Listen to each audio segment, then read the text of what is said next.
Ever wondered how some people always seem to be a step ahead? What if you could be that person? Today, we're going to explore the secrets of an ancient warrior whose principles remain relevant even in our modern world. Through his wisdom, you'll learn how to navigate through life's challenges with ease, harness the power of timing, and stay flexible in the face of change. These principles won't just equip you to outpace others, but they will push you to maximize your own potential. So, hold on tight and stay with us till the end. Embark on this journey of self-discovery and empowerment. Let's unlock the ancient wisdom together and transform ourselves into the best versions we can be. Let's dive right in. Our first principle hails from the wisdom of Miyamoto Musashi and is called the Two-Heaven Mindset, or Niten Ichi Ryu in Japanese.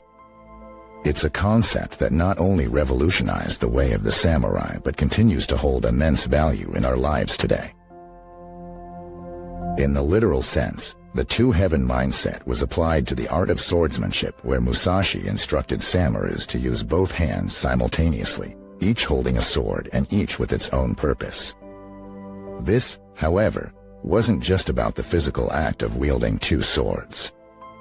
It was about training the mind to handle multiple tasks effectively, a skill that could make all the difference on the battlefield. In our current scenario, the battlefield may look different, but the principle's essence remains the same. In an age of constant distraction, we're often expected to multitask.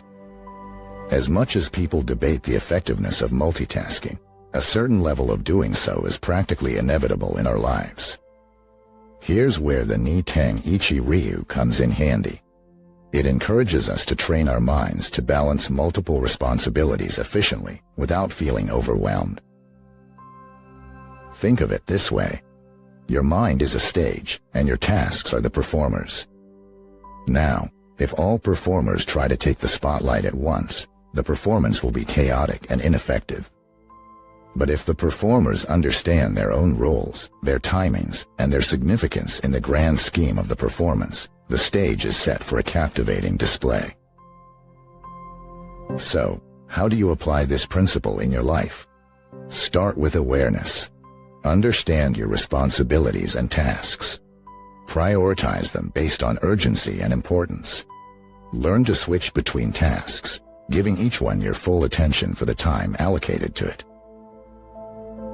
But it's not just about managing tasks. The Two-Heaven Mindset also calls for developing different aspects of your personality. We all have multiple roles to play in life: a professional, a parent, a friend, a hobbyist, and so forth. Each role requires a different set of skills and attitudes. By embracing this principle, you can nurture each aspect of your identity, making you a well-rounded individual. Remember, the goal is not to stretch yourself too thin, but to develop an ability to switch your focus efficiently. It's not about rushing through tasks, but about giving each one its due time and attention. This principle is a testament to the fact that our minds are capable of far more than we give it credit for. All it takes is practice, patience, and the will to improve. As you begin to implement the Two-Heaven Mindset, you'll find yourself not only keeping up with the demands of your life, but also staying ahead, ready to seize opportunities that come your way. In essence, the Two-Heaven Mindset is about harmonizing the multiple aspects of our lives, just like a samurai who seamlessly wields two swords in harmony. It's about realizing that within us, there's not just one, but many. And when these many come together, with purpose and focus, we become unstoppable. We become, in Musashi's words, a warrior walking 1,000 miles. The path to mastering this principle may not be easy, but the rewards are well worth it. Start today, start small, and watch as you transform your challenges into stepping stones, leading you to a life of balance, efficiency, and empowerment. Building upon the Two-Heaven Mindset, our second principle peels back another layer of the path to self-mastery: know your way around. This principle extends beyond the physical realm. It's a worldview, a way of perceiving and interacting with the world around you. It's about understanding not just your own strengths and weaknesses, but also the environment and the people that surround you. In Musashi's context as a swordsman, knowing your way around meant understanding the terrain of the battlefield, the tactics of the enemy, and the most effective use of one's own skills. Translating this to our modern world, it means being keenly aware of the dynamics of your work environment, the motivations of the people you interact with, and, importantly, the strengths and weaknesses of your own skill set. In life, we're often thrown into situations we didn't choose. It could be an unexpected project at work, a sudden shift in personal relationships, or a drastic change in our life circumstances. Here, knowing your way around becomes a lifeline. It's your ability to look around, assess the new environment rapidly, and navigate it effectively. Just like a skilled captain who can read the wind and the waves to steer his ship safely, you can also learn to read the currents of your circumstances to chart your course. Moreover, it's also about understanding people. People are not just entities with roles, they are complex beings with emotions, motivations, and unique backgrounds. Just like knowing the terrain, knowing the people around you, your colleagues, your friends, your family, can give you invaluable insights. It will help you understand their perspectives, predict their actions, and foster effective communication. Eventually, it will help you build strong and meaningful relationships. However, none of this is possible without a deep understanding of oneself. Knowing your way around starts with knowing yourself, your strengths, your weaknesses, your passions, and your fears. It's about understanding your skills and how to best deploy them, recognizing your weak spots and knowing how to protect them. It's about understanding your emotions, how to manage them, and how to use them effectively. This self-knowledge is not static. It evolves as you grow and change. Therefore, it's essential to continuously engage in self-reflection. Ask yourself, what am I good at? Where do I struggle? How do I respond to stress or failure? How do I react to success? Examining these questions can provide profound insights into your character and capabilities. In conclusion, knowing your way around is a three-dimensional understanding of your world, comprehending the environment, the people, and yourself. It calls for observation, open-mindedness, empathy, and introspection. This approach doesn't just equip you to cope with whatever life throws at you, but to thrive in it. It empowers you to turn challenges into opportunities, uncertainty into understanding, and setbacks into comebacks. As Musashi proved on the battlefield, knowing your way around can give you the upper hand in any situation. It's a cornerstone of strategic thinking and a critical step in becoming the best version of yourself. And remember, the journey to knowing your way around starts with knowing yourself. As we delve deeper into the teachings of the legendary warrior, Miyamoto Musashi, we step into his third principle, embrace solitude. Often misunderstood, the art of solitude is a powerful tool for personal growth and self-discovery. Solitude, in Musashi's context, is not about isolation or loneliness. It is a state of being alone, yet never feeling lonely. It's about seeking companionship within oneself, generating a sense of comfort and completeness even when alone. Musashi himself was a ronin, a masterless samurai, and it was during his solitary journey across Japan that he honed his craft and developed his strategic mind. His solitude was a sanctuary, a place for introspection and self-reflection, where he could assess his strengths, analyze his weaknesses, and develop strategies for improvement. In our modern, hyper-connected world, the importance of solitude might seem counterintuitive. We're constantly surrounded by people, digitally if not physically. And yet, we often find ourselves feeling lonely, lost in the crowd. It's because we've forgotten how to be alone with ourselves, how to enjoy our own company. Think of solitude as a silent dialogue with yourself. It's an opportunity to shut down the external noises and listen to your inner voice. It's a time to confront your fears, explore your dreams, and discover your true potential. Embracing solitude forces you to rely on yourself for comfort, happiness, and motivation. It fosters independence and self-reliance, qualities that can give you an edge in every aspect of life. When you're comfortable being alone, you're free from the need for constant validation from others. You become the master of your own mind, capable of making decisions that align with your values and aspirations, rather than being swayed by the opinions of others. Solitude also provides a fertile ground for creativity. Some of the greatest minds in history, from Einstein to Mozart, have credited their groundbreaking ideas to the times they spent alone. When you're alone, your mind is free to wander, to explore uncharted territories of thoughts and ideas, leading to innovative solutions and creative masterpieces. Moreover, solitude can be a powerful antidote to stress. In a world that's always on the move, where we're constantly juggling tasks and responsibilities, solitude offers a much-needed pause. It's a time to relax, to rejuvenate, to just breathe. And in this calmness, you find clarity, focus, and a renewed sense of purpose. So, how do you embrace solitude in a world that never sleeps? Start small. Dedicate a few minutes every day to be alone with your thoughts, without any distractions. It could be a quiet morning walk, a solitary coffee break, or a few quiet moments before bed. Use this time to reflect on your day, plan your goals, or just let your mind wander freely. In the wise words of Albert Einstein, "I live in that solitude which is painful in youth, but delicious in the years of maturity."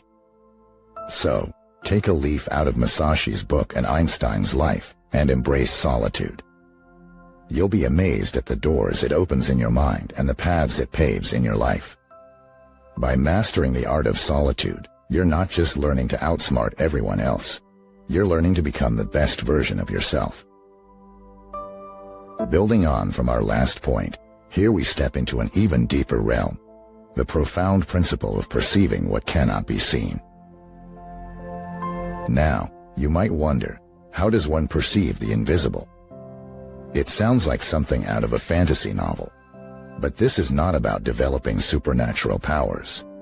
Instead, it's about cultivating a heightened sense of intuition, foresight, and empathy, and these abilities are very much within our reach. Consider intuition as your internal compass. It's that gut feeling guiding you when the path ahead is blurred. We've all experienced it at some point in our lives, haven't we?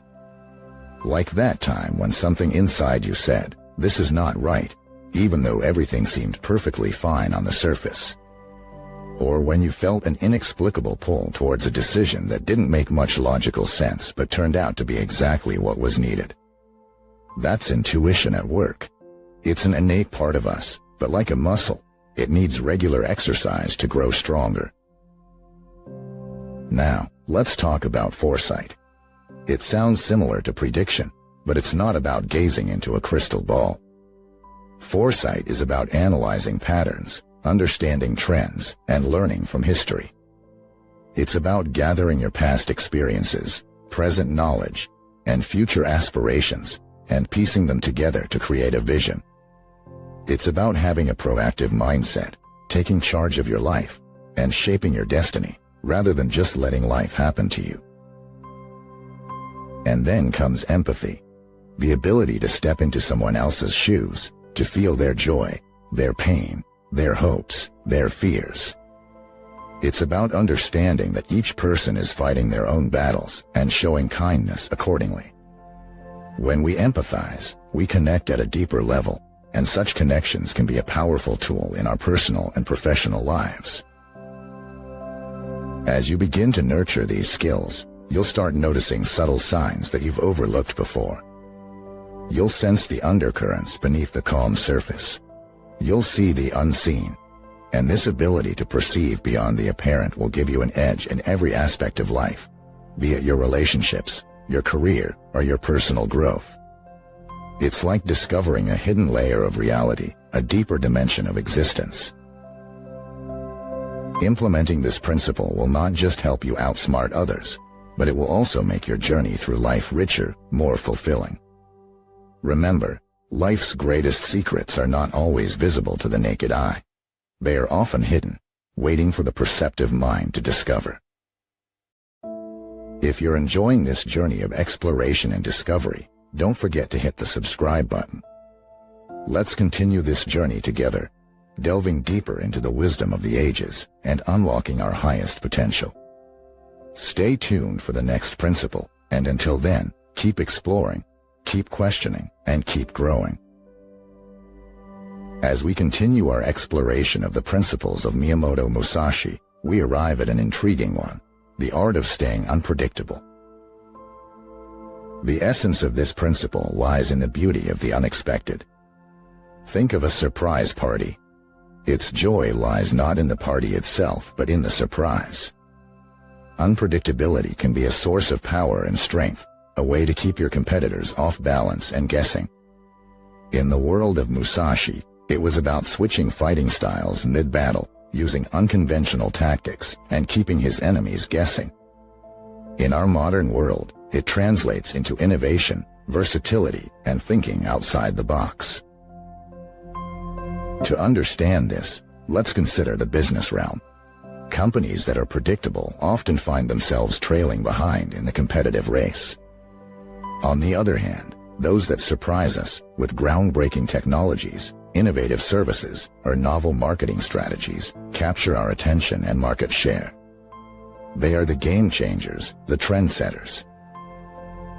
Unpredictability, however, doesn't mean being erratic or inconsistent.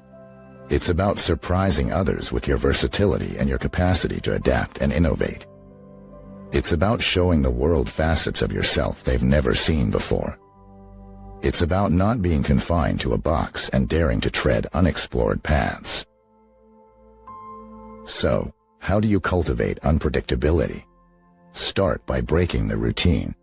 Do something different each day. If you always start your day with a cup of coffee, try switching to herbal tea one morning. If you always drive to work, try walking or biking if it's feasible. These small changes will gradually instill a comfort with change and unpredictability. Next, broaden your horizons. Learn a new skill. Travel to a new place. Read a book outside your usual genre.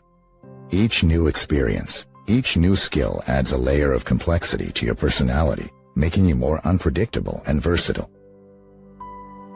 Also, cultivate a creative mindset. Challenge the status quo. Ask, why, and why not? Don't settle for the first solution that comes to mind. Explore different possibilities, even if they seem absurd at the outset. Remember, many groundbreaking inventions seemed absurd until they became a reality. The world of unpredictability is the world of limitless possibilities. Finally, be spontaneous. Plan less, act more. Sometimes, overplanning can kill the spirit of unpredictability. Spontaneity, on the other hand, adds an element of surprise, keeping things fresh and exciting. In conclusion, unpredictability is not about being random or chaotic. It's about being flexible, innovative, and versatile. It's about adding an element of surprise to keep others engaged and interested. It's about not being confined by norms, but daring to explore the unknown. So, embrace this fifth principle from Musashi's wisdom and experience the power of the unexpected. Unleash your creativity, broaden your horizons, and become a master of unpredictability. In this world of constant change, it is the unpredictable ones who stand out, who are remembered, and who truly make a difference. Absolutely. Let's delve deeper into the sixth principle, the art of timing. Have you ever noticed how in sports, the difference between a win and a loss often comes down to timing? The baseball player swings his bat just as the ball comes within reach. The basketball player throws the ball at the exact moment to hit the basket. The sprinter starts running at the very second the race begins. Timing, in these cases, isn't just about speed, but about precision, about knowing when to act. Similarly, in life, knowing when to take action is as important as knowing what action to take. Imagine a farmer who knows everything about crop cultivation, the right seeds, the right soil, the right amount of water, but doesn't know when to sow or when to reap. All his knowledge would be in vain. In the context of Miyamoto Musashi's life, timing was about striking the opponent at the right moment. But how does this translate to our lives today? It comes down to seizing opportunities when they present themselves. Say, for instance, you want to start your own business. You have a great idea, you have the necessary skills, and you even have some capital to invest. But if you rush into it without understanding the market trends or the potential demand for your product, your venture might fail. On the other hand, if you wait too long, analyzing and contemplating, someone else might launch a similar product, and you might lose your edge. It's about finding that sweet spot, when the circumstances are aligned with your preparation, and then diving in. This skill of mastering timing doesn't come overnight. It takes practice and patience. It requires keen observation and intuition. Observation is about being aware of your surroundings, understanding the trends, acknowledging the patterns. It's about learning from the past, being present in the now, and anticipating the future. Intuition, on the other hand, is about listening to your inner voice, that gut feeling that often guides you when logic fails. Some people call it the sixth sense, some call it a divine signal, but whatever you call it, it's that innate wisdom that often knows what's best for you. Together, observation and intuition can help you master the art of timing. They make you proactive rather than reactive. They give you this unique ability to act when the time is right, not a moment early, not a moment late. So, how do you develop these skills? Start by being mindful. Pay attention to your thoughts, your feelings, your environment. Practice meditation to improve your focus and to quiet the noise in your mind. Learn from your experiences, reflect on your actions, and don't be afraid to make mistakes. Remember, the goal here isn't just to outsmart others, but to be the best version of yourself. Mastering the art of timing is about maximizing your potential, optimizing your efforts, and living a fulfilling life. So, take a step back, observe, listen to your intuition, and when the time is right, strike, just like a swordsman in a battlefield. Like Miyamoto Musashi, become the master of your own life. Moving straight into our final principle, let's delve deep into the idea of training for adaptability. The image of Miyamoto Musashi practicing with an assortment of weapons is an embodiment of this principle. No matter what weapon he was handed, he was ready, not because he had mastered every weapon, but because he had mastered the art of adaptability. In today's rapidly evolving world, this principle is more relevant than ever. In the face of constant changes, be it technology, job markets, social norms, or global events, the ability to adapt is crucial. It's not just about surviving. It's about thriving in any circumstance. Think of yourself as a chameleon, blending into different environments seamlessly. This doesn't mean losing your identity, but rather adjusting your approach, your strategies, and your mindset according to the situation at hand. It's about being like water, as Bruce Lee famously said, water can flow or it can crash. Be water, my friend. This fluidity, this flexibility is the heart of adaptability. So how do you train for adaptability? Firstly, it's about broadening your skill set.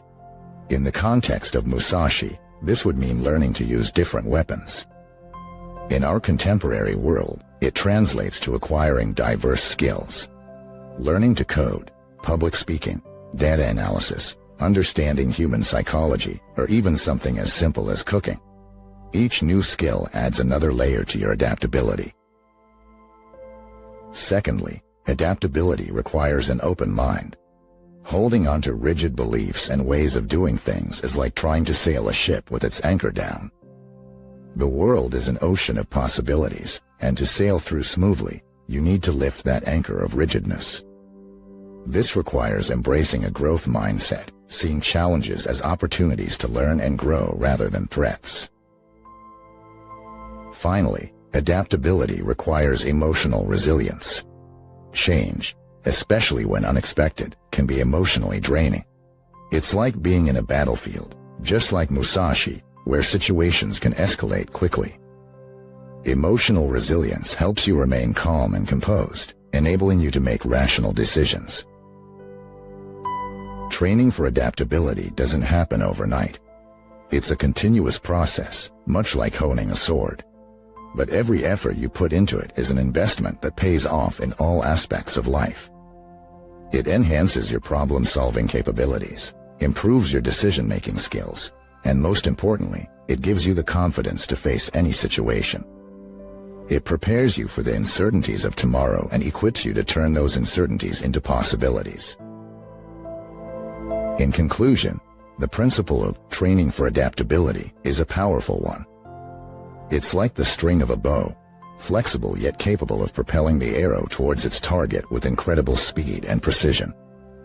As we journey through life, let's strive to be that bowstring, flexible, strong, and ready to take on whatever comes our way.